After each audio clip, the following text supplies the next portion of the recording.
Hey, what's up, Watch Dogs fans, and welcome to the third episode of the official Watch Dogs podcast. I'm your host, Nick Schmidt, the community developer for Watch Dogs, and today I'm joined by Colin Graham. And you are? I'm the animation director on Watch Dogs. Good. Yes. Sorry, I forgot who I was for a minute. And Lars Bunde, I'm the cinematic lead for animation on Watch Dogs as well. I love how you say your name. I'm Patrick Pelletier, and I'm team lead animation on cinematics. Yeah. All right. Yeah. Welcome, guys. I want to start this off today by confessing something, and this is going to make me sound a lot like a noob. But I really thought that you guys were pretty much doing all the same work when I was planning for this podcast. So we're going to start this off by basically, I want you guys to set me straight. What is it that you guys do exactly? Yeah, that's actually a really good. It's a common misconception that people have, is that all the animation department on the project is like one group. And on smaller projects in the past, it used to be, but for big projects like Watch Dogs and other big projects at Ubi Montreal, we tend to split the teams up after we get to a certain point in production. So we actually operate a gameplay animation team and a cinematics animation team, and we split that in half about 2 years ago. Yeah, 2 years. About halfway through the production. So at the beginning we all kind of start off together, and then we split up and we do our separate things. So sometimes it's there's a lot of crossover and shared techniques, but there's actually a huge difference in the way that we work. So well, especially in the beginning, we worked a lot together in the beginning, but then eventually now that we really have to go in and execute and really just finish the production, I haven't talked to Colin much for the last 3 months. I don't walk by and I go, hey, I was playing the game and I saw one of your scenes. Looks really great. Exactly. So that's about it. Yeah.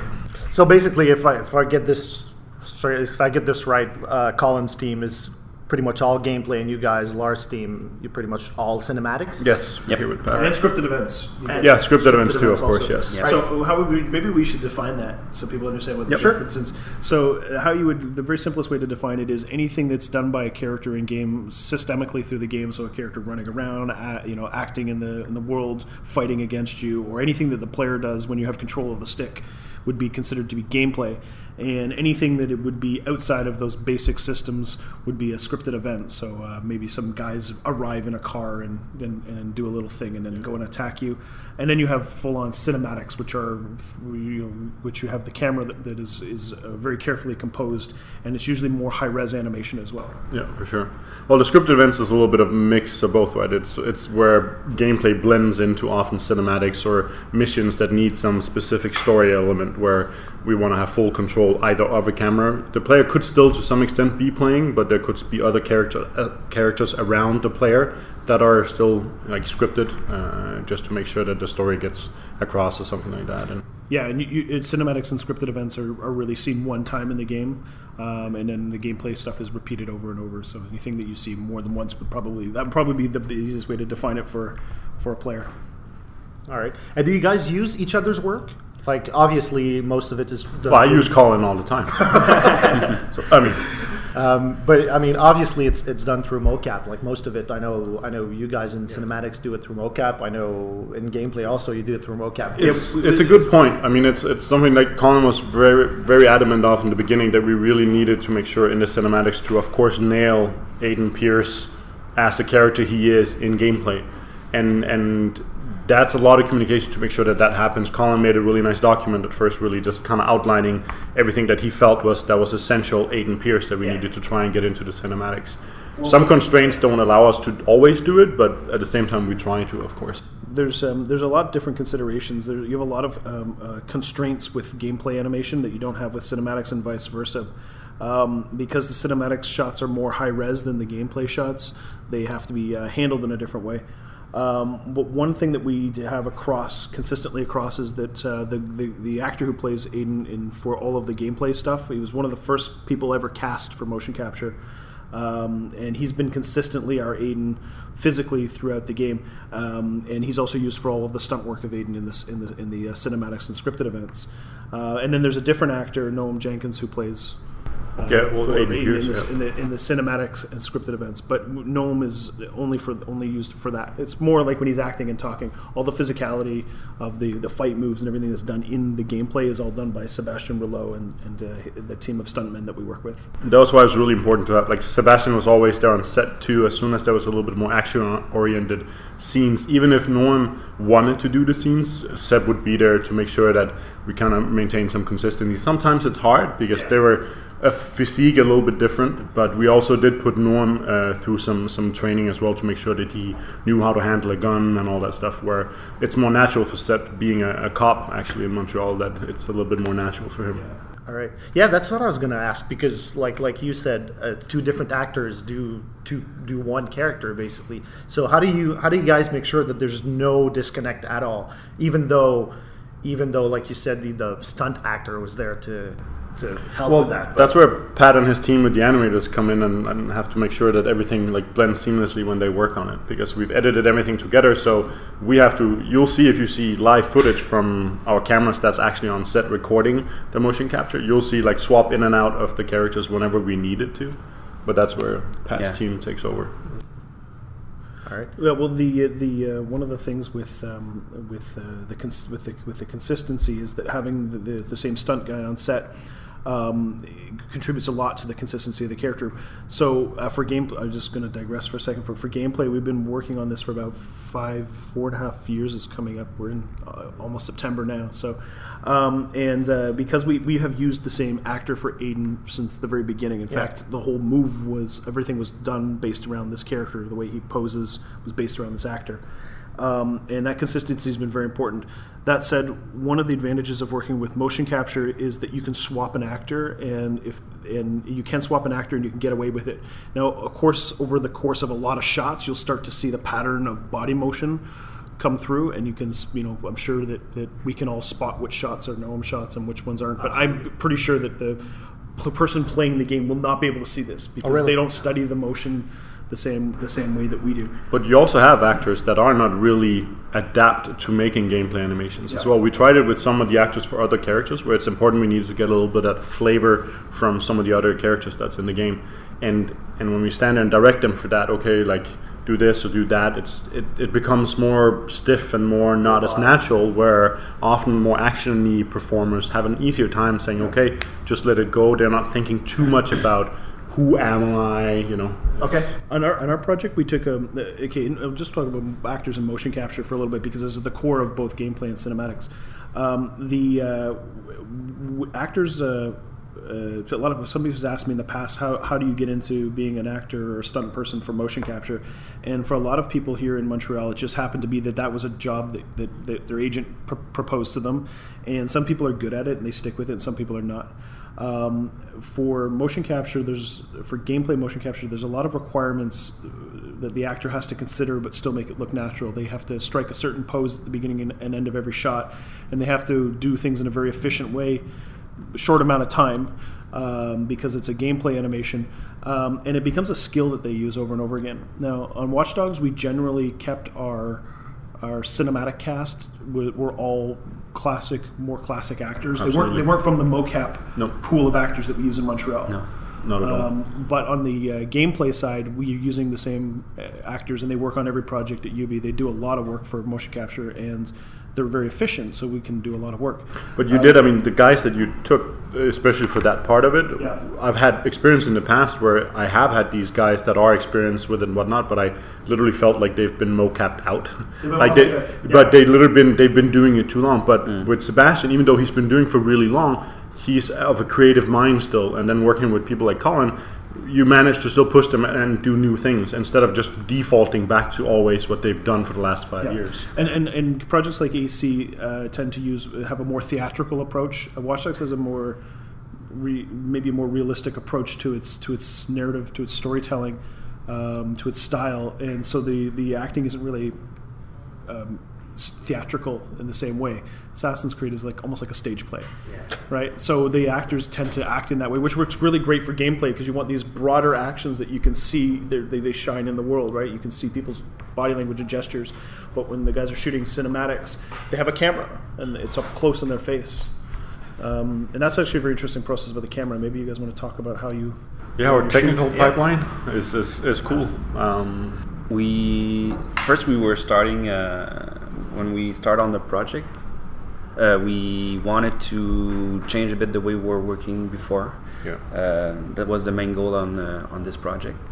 And why was that? Was there just for the sake of changing, or no? I mean, like Colin mentioned itself, right? It's like there's a lot of in the past that's been theatrical and stuff like that, and we wanted to dial it in because originally even Colin's vision for animation was like more real. It needed to feel more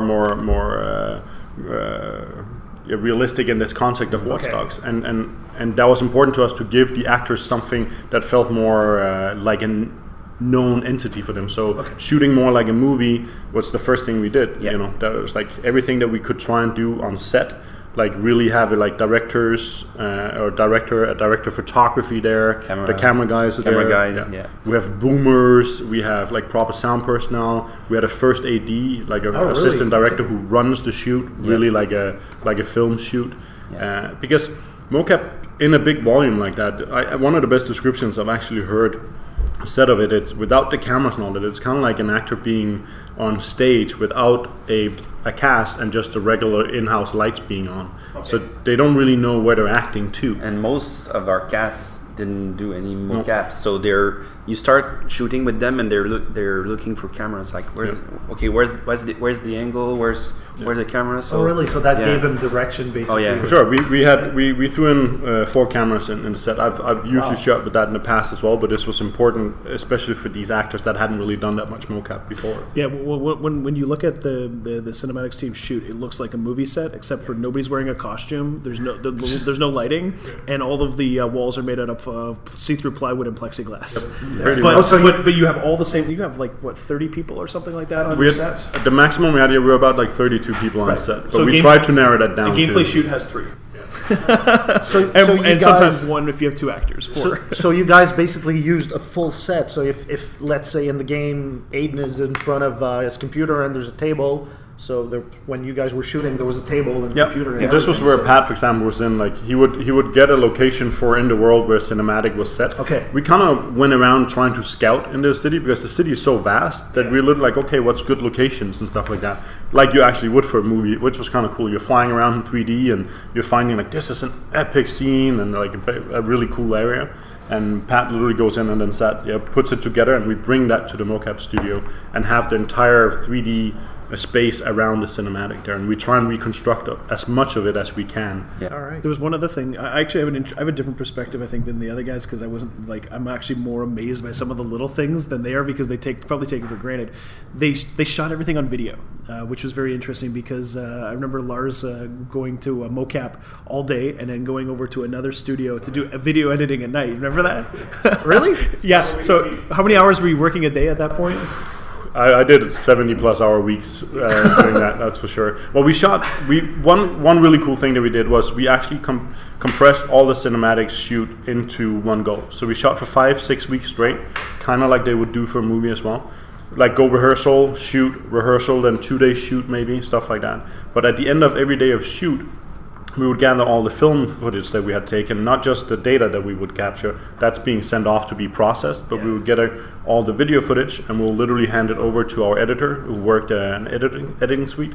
We were lucky to get a guy named Richard Coumont, one of Quebec's premier editors.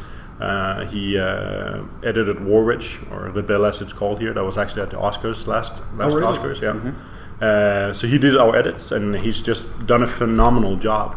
So he would get the raw footage in, and just kind of we'd pick and literally select small takes, and then from there we'd start stitching together an edit just of live footage.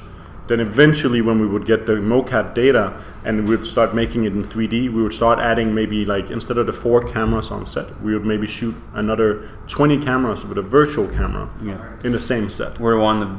I think we're the only project using VCam. Like virtual to that extent, for sure. I mean, so it's very. I mean, you've seen like stuff from Avatar before and stuff like that. They used virtual cameras as well. But what's really cool about it for us is we have everything in 3D. So once the actors they've done their stuff, we recorded the scene, we send them home. Then we can go back into the same scene. You can really direct. Yeah, and then we literally just play back the scene with 3D characters and walk around an empty volume with a camera to film the scene again. So for the first time, an editor could literally say, like, I would love to have a certain shot, but we can't call the cast back in and set up the same shoot with all these actors, so they wouldn't do that in film. But for the first time, he could just request cameras in 3D, and we would give them to him. Wow. So that's impressive. So actually, one of the things that Lars says there really will show you the difference between gameplay and cinematics. So what did you shoot? 5 weeks straight you guys shot? Yeah, I remember these guys. Almost like, 6. Yeah, you guys were like zombies. It was at the end of it.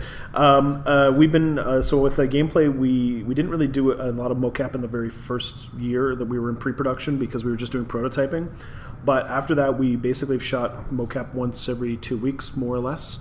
So we've constantly had this flow of new motion capture data going back into the gameplay. And we will shoot roughly 100 animations a day, 100 takes a day, and each take could yield between 1 to 4 animations. And as we go, and so because we've been developing the game, we've been constantly trying to feed in. We got an idea, we got a feature we're working on. Okay, we're going to throw some data at it. Okay, we're going to throw some data at it, and so it's a completely different process to what the cinematics team did.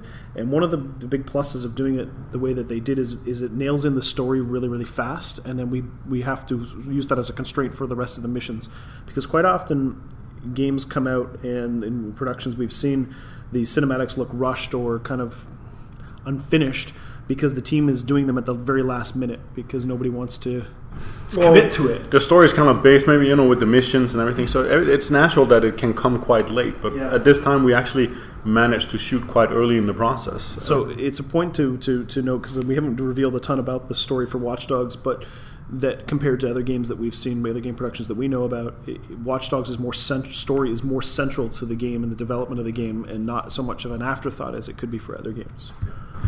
And that's to come. Yes, it is. Story to come, yeah. Yep. I wanna move over a bit to the topic of the living city, because it's something that we've heard a lot of since beginning of since we've been hearing about Watch Dogs. And in previous episodes of the podcast, we had the sound team and we had the story team, and they talked a lot about the living city.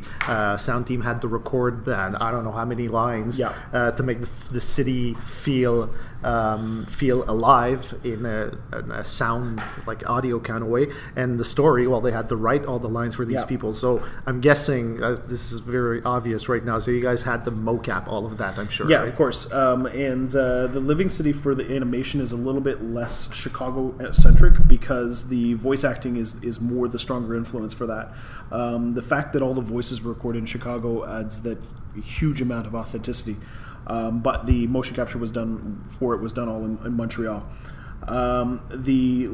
Typically on a game, the team will work on the AI, they will work on the main character a lot, they'll put the resources almost 50-50 on those, and then about a month before the game ships, somebody goes, you know what, we have a whole city and we need to put some people in it.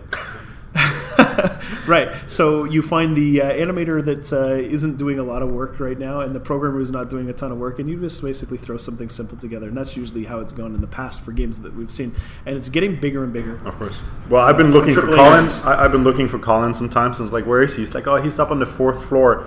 Walk up, there's a small cafeteria overlooking the intersection here, and you can literally see Colin sit there and just look at people and how they actually behave around an intersection. You end up walking around the city, studying the little mannerisms that people have, and then trying to figure out how to reincorporate that back into a system in the game. So we probably spent about a third, maybe more of a third of our gameplay animation budget on Living City, which is totally disproportional to what we would normally do.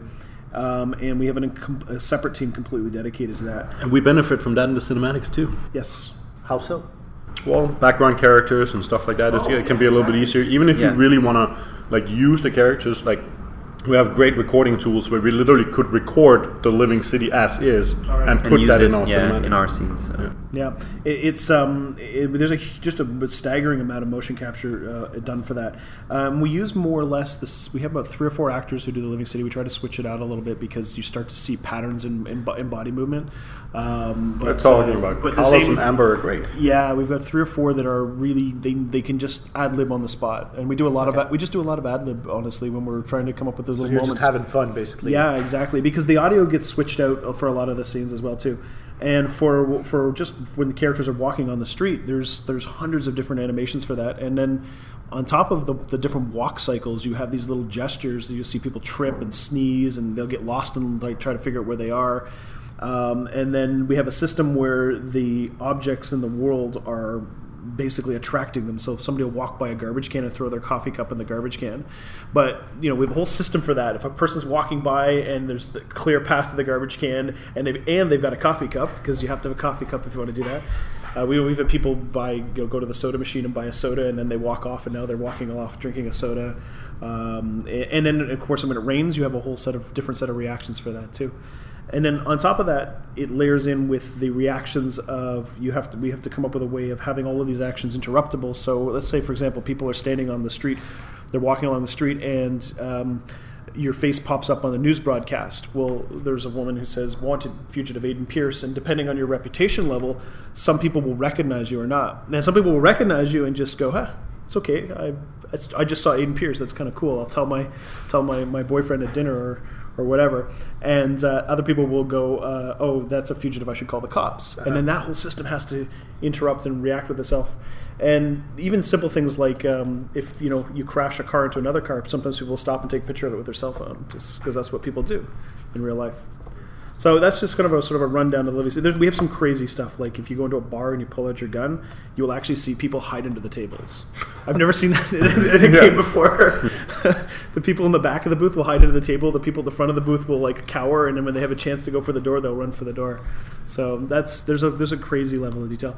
Honestly, the team is a little bit they're a little bit crazy. You have to be kind of. You have to observe all those things. It's the same even when we need it in cinematics, because we have to be creative. Like, whether what Aiden does in the game, it reflects in the news and stuff like that. So we have to be careful how much because we don't want to start producing, the same cinematic 3 times depending on how good and bad you are. So we have to kind of make sure that we limit some of that, but we also still want to use the living city around you. Yeah. But we also want to highlight some of these features. There's a great scene, for example, that we have where somebody's manipulating big screens around, and it throws that back in your face of like somebody can manipulate, let's say, something Times Square like or something like that. That's cool.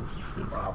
One of the big influences from Chicago that was different is the Wards district, or the low-income district of Chicago, and I think for a lot of us it's actually one of our favorite areas of the game, because it's got a huge amount of character. It's a dirty, gritty, crime-ridden place, and the people there just have a ton of different characteristics, and we have some really good scenes there too. I think there's a whole arc of our game that deals with the criminal element in the wards, and we spend a lot of time there. So we tried to have a very authentic urban feel there. And we watched, just in terms of the shows that we're inspired by, there's a huge cult following for the TV show The Wire on our project, which is based around the Barksdale Towers, which are based on the Cabrini Green Towers, which are in Chicago. Okay, and that was a huge influence for us. So, of course, with the voice actors going down there too, that helped a lot to bring out the credibility and the feel of it. Did any of you guys, either in cinematics or gameplay, had to go to Chicago to get inspiration for? No, but the audio team came back with a ton of really great ideas. Okay. Like they came back with these little ad libs of the voice actors doing these like impromptu street raps. So we went. So you had to. So no, we took the data and we came back here and we motion captured a body motion that fit on top of this, because these. Well, I mean, obviously we cast it in Chicago as well. Yeah. Okay. We needed an authentic flavor, like Colin said. That the sound team is there. They recorded how many days they spent, weeks on end just recording audio from around Chicago.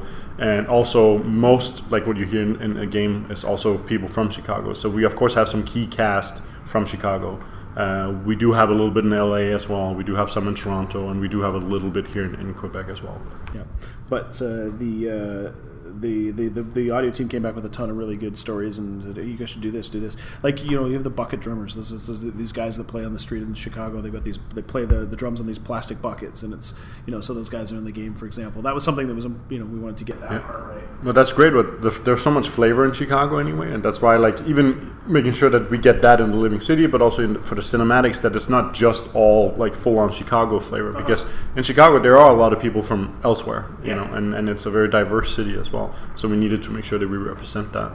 All right, so I'd like to take this moment to answer a couple of, well, actually one question from a fan on Twitter, because we did have a couple more questions, but most of them have already been answered. But there is our good friend Hurricane that would like to know what was the most difficult animation for you guys to create. One of the things that we spent a lot of time in, I won't say it's necessarily, it was difficult for a different reason, was a lot of the crime sequences in the game, so the street crimes, the vigilante sequences.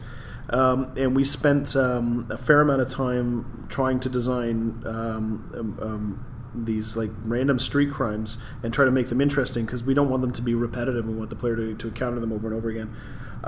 They were tough to do because a lot of them have an act of violence against a woman by a man, and to actually go in and motion capture these scenes was incredibly draining emotionally. Like when a guy is strangling a woman against the wall and the actors are really giving us the full performance of that scene, it's rough. And we didn't want them to just be like a guy beats up a woman because he hates women. We tried to infuse into them a sense of that somehow this was a scene that got out of hand. All right. Like one of the directions I gave to one of the actors was, you're going to shoot her, but afterwards you're going to realize you just shot the person that you love. Okay. And how we react. So a lot of these like crime moments that you see, if you sit and watch them, what they will do afterwards is almost as interesting. Their reaction is almost as interesting as what they were going to do before they attacked. So that was a really big point for us to do, because we wanted to try to make this feeling that crime was. There were more sides than just one to a criminal action. Mm-hmm. And some crimes you might actually think the criminal is justified. You might let him go. And what's neat about that is it is a system of animation. So there's an intention in the body language, but then there's a separate intention in the voice recording, the voice acting as well. And the voice acting can switch, so you can have the same animation but with different audio to it.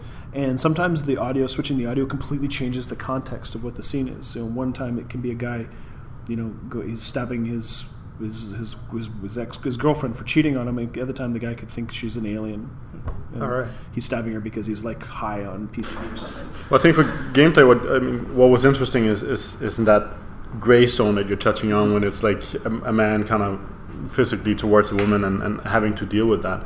And I think that there's a lot of games that, it's all good and fun, but one of the things with cinematics that was extremely important to us was this whole sensation of empathy with the characters and an emotional depth that is hard to get in games. Like, of course, there's other games out there that do it well. Like The Last of Us has been fantastic at it, and that's something we definitely strive for too.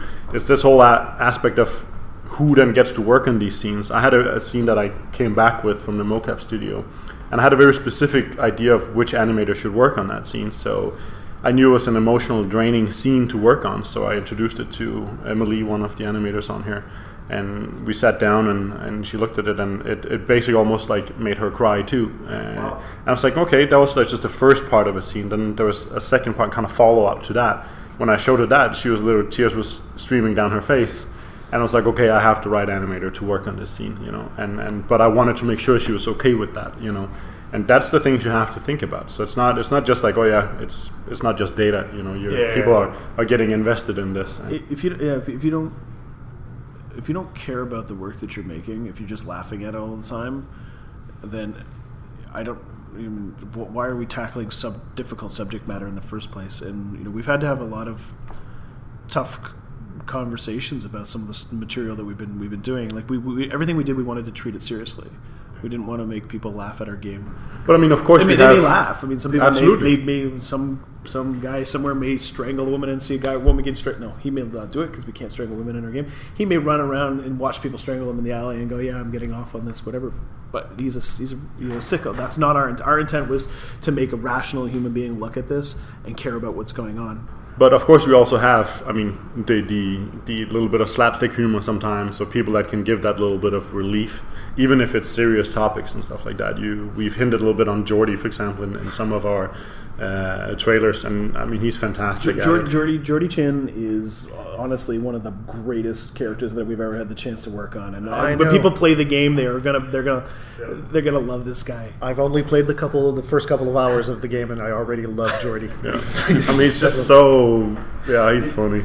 Jordy is one of the first characters, I think. Yeah, he was actually even before. Yeah, even before we had our final concept for Aiden. For I think Aiden Jordy was the first already there, character and he never changed. And he was actually one of the first cast people that actually stuck on as well. Yeah. So, which is really interesting. What was good about it too, that we got a writer on board who just really grasped Jordy, and he has been writing Jordy pretty much since. So really got that flavor. We had a good team of writers for that. Yeah. Jordy is played by Aaron Douglas, who people may remember as the chief on Battlestar Galactica. Oh. And he could not be possibly different from this character on Battlestar. And I remember the first time that we had him down with Noam and we went for lunch. Do you remember when we went for lunch to that pasta place? I think you were there. We went to some pasta joint around the corner from Ubisoft, and he was sitting there eating, and he was talking about this giant bowl of pasta. But the way he was talking about it was like you were eating dinner with Jordy. Yeah, exactly. Yeah. Do you know what I mean? I'm like, I'm eating dinner with a serial killer. He's great at that. That's another fun thing. Like we sat like you're watching like Hemlock Grove on Netflix, and Aaron is actually in that as well as the officer. He's the police officer from the city, or the sheriff in town. So it's fun to see them and then see like, wow, they're like how different they play. Like Norm has been in some Saw movies, and like he was in Rookie Blue for quite a long time, and it's just funny to see the different characters. Yeah. I remember saying to Noam, so you were on Rookie Blue, so you must know how to hold a gun. He's like, no, my character never really. They didn't teach me how to use a gun on Rookie Blue. I just mostly talked. So we're like, oh, we should train him. Yeah. With the training, you guys did a training session with Kevin Secor, right? Yep. Yeah. And Kevin is a interesting character. Yeah, he worked on Splinter Cell. I did see him in a couple of videos for Splinter Cell, and he looks like a brutal kind of guy. Yeah, I was lucky to use him like actually years ago when I first came to Ubisoft as well. We found him kind of by chance. He's a Russian Systema specialist, and also like a sixth dan jiu-jitsu and whatnot. But he's this kind of like complete one with his body and everything that he can do. And I mean, he's like in his 40s now, but the stuff that he does, I'm like, I could maybe do that when I was in prime shape at 20. But it's just how he is and how he thinks. And it's anything is like, okay, how to conceal a gun? How would you pull a gun out to make sure that the public around you don't notice it? All those little details is something we have to instill in our characters, He was on set for the stunts. Was stunt coordinator. So we had a stunt coordinator actually from film, Mark Desordi, who's done a lot of movies here in Montreal and around Canada and in the States as well. So he definitely brings a good flavor in as well. He has a stunt cast that he works with, and he very much adapted to like motion capture, and he's been a steady character at Ubisoft since as well, and done a lot of work for that. It's anything from like amping up a fight, but also knowing how to make that look good for film, but also still understanding what gameplay sometimes needed and stuff like that, I think. What's the craziest stunt you guys did? I didn't see everything you guys ever shot. I'd say the hardest stunt we did is actually because it's a full sequence between a character, T-Bone, that we just introduced at E3, and our main character, and they have a little bit of an altercation. And it's interesting because that's again where we had to switch between stunt guys and actors, and we have to get the actors' expressions and performances onto even the stunts and stuff. And that little fight was challenging because with the actors we literally kind of had to almost do it in half speed. Yeah. But we still had to choreograph everything so they still understood what was going on. And then we would do it again with the stunt guys and do the whole same thing one more time, and making sure that the continuity of that really works was very interesting. It was not because there was that much involved in it, but it was just the technicality of making that big stunt. There is others too, but it's scenes that I want to talk about. You guys have one really good scene with a character who Aiden threatens by putting a baton. I won't say his name because we haven't said the character's name yet. Who Aiden threatens by putting a baton into his throat. Like he pins him against the counter and holds the tip of his baton into the guy's throat. Wasn't actually planned. That was rehearsal. We just kind of played around on him. We like, okay, how do we make sure that we threaten enough, like an arm lock or something like that? But we felt it was so generic. And that's where Mark and I actually stood and talked a little bit, and eventually like, okay, but And I remember the training session with Kevin as well, where he said one of the most unpleasant things is just like when a baton is actually extended fully, it doesn't just collapse, you know. No. So you have this like really tiny pressure point out, and it's like just put it like literally underneath your Adam's apple, above your collarbones, right? And it's just like stick it in there and like put your finger there and just like imagine this metallic object that can just like crush straight through your. Sometimes when you're working with the stunt guys, they say things that scares the crap out of you. Like you go, oh, and when just a little nice note about that is when I saw the move that Lars did, we said, okay, we need to use that, so we have a takedown on like a heavy guy with the big these big bulletproof vests that protect their throat. So we have a takedown where you pull his head back to expose it. You jam the baton into his throat. I haven't seen that. That's awesome. I like it. So there you go. It's like the dog wags the tail and the tail wags the dog. Even in that, there are things where even people that are working in stunt and Kevin as well that very much want to maintain like a kind of secrecy about how they do certain things. Like all the things that they need to think about, what we shouldn't be showing in games. You know, we talked a little bit at one point, like, okay, could we tie this guy up? How would we tie this guy up? And we go like, but I asked him for something interesting instead of just a pair of handcuffs or a zip tie or something like that. It's like, oh, we could do it like this, but I'm not really comfortable showing how you do those tying up because other people can use it for for bad things. And it's just okay, it's like he showed this trick. It was like ridiculous, where he just took off his leather belt and he double looped it, not even tightened it. It was just because it's leather, and he wrapped it around my hands, so I had it around my both wrists. And he said, the more you're going to fight it, the more the leather is going to tighten. Really? And I'm just standing, I could not, and the belt was not even locked. It was just like a wrapped around leather belt that he just had like double looped in between itself. And he said, for example, in Russia, what they would do to extract information for people would be then pour water on the leather so it would shrink. Okay. So eventually, like, it would pop your wrist off. It's like, I'm like, how do you know this stuff? It's like, I'm gonna have to look this up. Yeah, some crazy people. But it's like those are the things that he doesn't really want to show, or and it's fun stories when they're like, yeah, I'm teaching this class and a guy comes in and he's like, can you show me how to tie up somebody really well? He's like, what are you going to use that for? All right. Well, that's all the time we have.